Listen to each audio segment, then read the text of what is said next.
Hello world! Tara, samahan nyo kami sa aming day 1 sa Korea. At ayan na nga ang mga Team Stripes. Dalawang family naka-stripes. Pag samasamahin yung mga stripes nyo, makakauwi na kayo ng Pinas. Dito na nga kami nag-breakfast sa may E-Mart. Ilang hakbang lang to from our hotel. Ang sarap ng mga sausages nila dito. And yung mga milk drink nila na parang Yakult.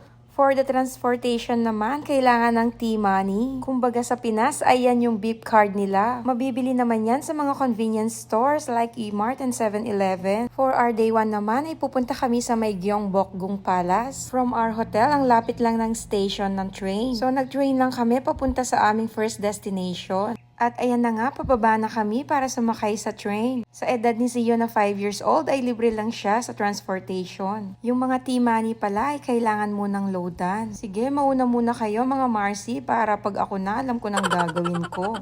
And finally, we're here. Ang dami mga stores dito na nagpaparent ng mga hanbok. For our hanbok naman ay nagbook kami via Klook. At this moment ay hinahanap namin yung store kung saan kami nakabook. Hindi namin alam ang pupuntahan nito. Basta follow the leader.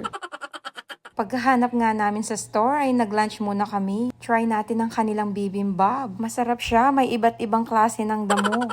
Masarap din ang kimchi soup nila. Pero bakit wala akong video ng kimchi soup? Pagkakain nga namin ay nagpili na kami ng mga susuotin. Kanya-kanyang kulay kami per family at kami ang team black. Sa mga gustong magpaayos naman ng hair, ayan, 3,000 won. Kayo na bahala mag-convert into peso.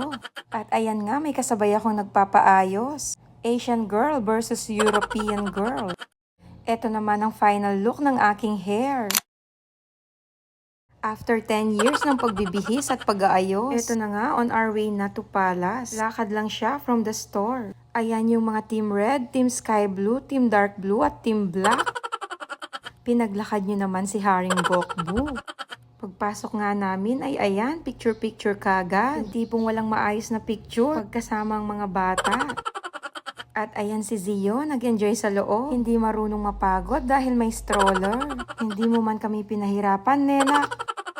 Yung tipong konting lakad lang ay pagod na pagod ka na. Kaya ayun, ending, hindi namin nalibot ang buong Palace. Naisipan na nga namin bumalik sa store at ibalik na tong mga suot namin. At habang pabalik nga kami ay may nakita ang bata ng bulaklak, dandelion. At nakipag-agawan pa si Zio, gusto niya rin i-blow yung bulaklak. Ang dami nating mawiwish dyan, mga chikiting. 2, 3, blow! Wow! Abay, napansin ko, bakit wala ako sa vlog ko? Kaya ayan, selfie-selfie muna. Ito yung mga aso't pusa kung mag-away. Walang pinipiling lugar. At dahil may oras pa kami, naisipan namin pumunta sa Namsam Tower. From our first destination ay sumakay kami ng bus. Hello guys, welcome to my Korea!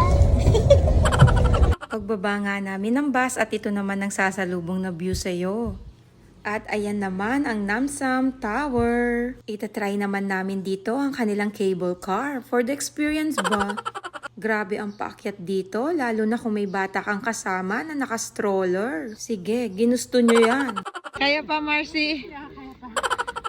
Kaya nyo yan, guys. Ditak na mo, miyukyat ta na keng tuk-tuk. Finally, nakakyat din. Another beautiful view. At hindi na nga namin tinangkang umakyat pa dyan.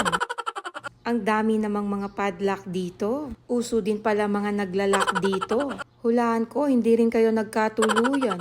Joke lang, syempre. Nuko po, karakaldang lovers me pag-lock kene. Hindi na namin kailangan yan dahil matagal nang nakalak ang mga puso namin sa isa't isa. At habang naghihintay naman, let's try their pancake. Yung anak mong hindi kumakain ng pancake pero kinain yung pancake sa Korea. Ito naman ang ticket namin for the cable car. Pumila lang kami saglit and then nakasakay na. Parang sumakay ka ng MRT. Punuan. Ayan naman ang view while riding the cable car. Para ko na rin kayong tinur nito. After naman namin sumakay ng cable car, ay sumakay na kami ng bus pabalik sa aming hotel. So hanggang dito na lang. Please don't forget to react on this video. Maski like nyo lamang po. Maganda na rin kung i-share nyo. See you on my next video. Thank you for watching. Bye!